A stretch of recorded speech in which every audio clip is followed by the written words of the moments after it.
This episode of SpectreSoundStudios is brought to you by the Metal Amino app.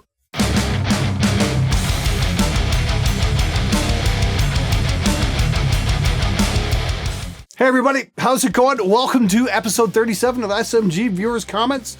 Exciting day yesterday. We got the Rogue One trailer. How awesome was that? Really looking forward to that. Really looking forward to Game of Thrones starting up in a couple of weeks. Anyway, let's get right to it. Maybe a dumb question, why don't you just point the thing dead center and use the desk to get different tones? That way your reference will always be the same. No?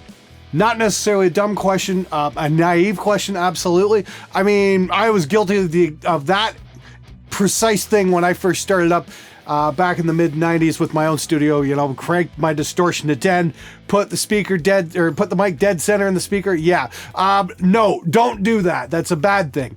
Especially if you're going to rely on EQ to change your tone, because here's why. You got to look at EQ like a shitty amplifier for each frequency band. It's going to turn that particular frequency up, but you're adding noise into the signal. The smart way to do it is to get up off your ass and go move a mic around, or get a dynamount and let that move the mic for you. Moving the mic physically is exactly where your tone's going to be. You're not going to get that with an EQ. And that's pretty much anything with engineering. It's all about where you place the mics. Learning mic technique is an extremely valuable skill to have. Knowing where to put a mic and knowing what sounds good is something that's just going to take a lot of practice. Good luck, dude. Nothing says metal better than my mom gave me a ride to the studio. Yeah, and you can bet we gave Mike a hard time that entire day. We're just like, Mike, that was so awesome. Your mom dropped you off. Anyway, that really does happen more often than not with metal bands. It was cool. I was into it for quite a few years before I finally had a band show up with all of their own vehicles, and they were kind of like a local cover band that came in to do an original. So yeah, they played in a band that actually made money, unlike metal bands, where yeah, you have to rely on rides from friends and family members and however else you can get this. And unfortunately, usually me, dude, can you pick me up? Yeah, that happens more often than not. Another thing they don't tell you about running a studio and audio school. Help me convince the wife to let me get one, LOL. Dude, I'm going to have to bow out of that one on grounds that I've been married for 15 years and I love my wife very much, and I don't want to get myself in trouble, so good luck there, brother. Hey Glenn, I have a question. If I went in to record my band with an engineer who then handed me a mix where my kit has been replaced by samples, would I be entitled to a refund? I'd personally be the one recording, but the other guys want to do live takes, and I don't have enough channels to cover that. My first advice to you would be, before you record anything with this engineer, sit down and tell him what your expectations are. And get it in writing. If you don't want drum samples, get that in writing. I will not use sample replacement. But sit down and listen to some of his drum recordings. Make sure he can actually pull it off. Not everybody can record live drums. It's kind of a difficult thing to learn. But if you have an agreement in writing and he breaks that agreement, then you can, then and only then can you ask for a refund. Because if you go into a studio and the guy, does the best he can with his skill set and comes back with sample replaced drums, and you say you want your money back, he's going to say, go to hell. You didn't say I couldn't do this. So, buyer beware, definitely. Fucking fuck you! Just ordered an ESP katana, and now I see this. There goes another paycheck, asshole. Much love. Sorry, man. I'm sorry it's going to cost you a paycheck. They're also worth it. The Chapman Ghost Fret is fucking awesome, and I'm sure you're going to love it. If Donald Trump becomes president, can I get an internship at your studio? I'll work for free. Dude, if Donald Trump becomes president, I'm not sure there's going to be a planet to put the studio on. I mean, like, seriously, that guy is terrifying. Very reminiscent of early 30s Germany in Hitler's rise to power. And I'm not saying Donald Trump is Hitler. I'm just saying, the violence at the rallies definitely reminds me of what the brown shirts were doing. So there is a little bit of a parallel there. Donald Trump's one scary motherfucker, and I'm afraid, if he does get elected president, he's going to start a war. So to my American friends, hey, consider the rest of the planet when you vote. It doesn't make it obsolete when I can replace drums for free, dickhead! And what's the point when it sounds exactly the same as a sample? Yes, it does make it obsolete, and yes, there is a gigantic difference in the sound I get with drum leveler versus actual sample replacement, because my stuff sounds like a real drummer playing, which drum samples do not.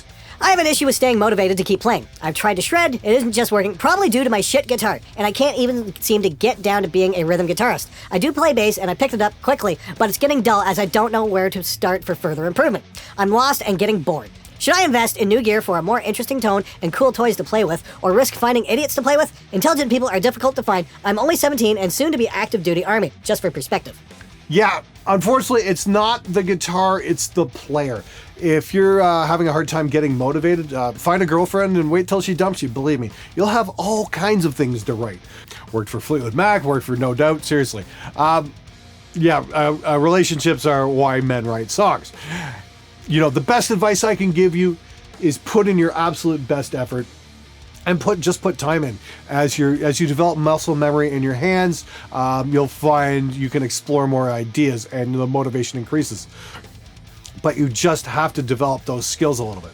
And by the way, good luck in your military service. Please stay safe. Okay, guys, I just want to take a couple seconds here and talk about Metal Amino. I know a bunch of you guys have signed up for the app. It's available on the iTunes Store and Google Play, and it is absolutely free. There's about 1,600 of you guys following me on the app.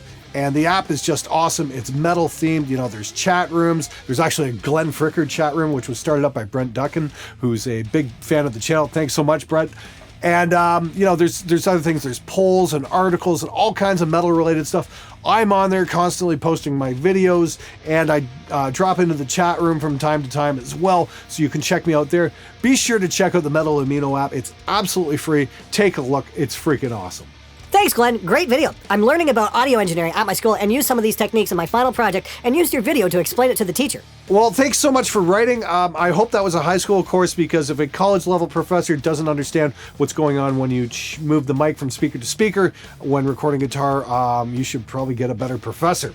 High school teacher, yeah, maybe not so much. If you're learning that stuff in high school, I think that's freaking awesome. That would have been so cool to learn stuff like that when I was in high school. Believe me, when I was in school, it absolutely fucking sucked and was a complete and total waste of time. I learned no valuable skills aside from typing.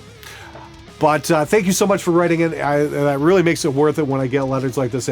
Oh, I learned, this from your tutorial. I learned that from your tutorial. Thank you so much. That was my aim, and I'm so glad some of you guys are getting some use out of those. Hey Glenn, Philippe from Angray here. As I told you at NAMM, I really love the channel and would love to collaborate on a project with you. So next time you need a bass player for a review, tutorial, whatever, think of me. Cheers. Dude, challenge accepted. I've got a bunch of gear for bass coming up that I want to review, and I would be absolutely thrilled to have you as part of this. And I'm sure, the viewers would be as well. That's so fucking awesome. Thanks for stepping up, dude. I can't wait to work with you and feature you on the channel. All things aside, I have a legitimate question. How does your anti-religious views factor in to the TV and movies you watch? Take, for example, The Green Mile. Do you suspend your disbelief enough to try and enjoy it, or do you let atheism get in the way? Does your watching Matt Murdock as Daredevil struggling with his Catholicism and inner demons detract from the overall experience? I know this isn't music related, I'm just genuinely curious. That's a pretty interesting question. Let me put it to you this way. When you watch Star Wars, the fact that the Jedis worship the Force, does that have any bearing on your suspension of disbelief? No? Okay, well, same with me. I mean, just because one fictional character worships another fictional character really doesn't have any effect on the story as far as I'm concerned. Like I said, Daredevil, I really like the Daredevil series, and the fact that he's Catholic and struggling, I really doesn't create any kind of problem for me. I mean, it's just wow, I don't believe in God, and I don't believe in Daredevil either. You know what I mean? It's all fiction as far as I'm concerned. So I really don't have a problem with that. All right, guys, that's it for this week. Thanks so much for watching. I'll see you guys on my next episode. Take it easy.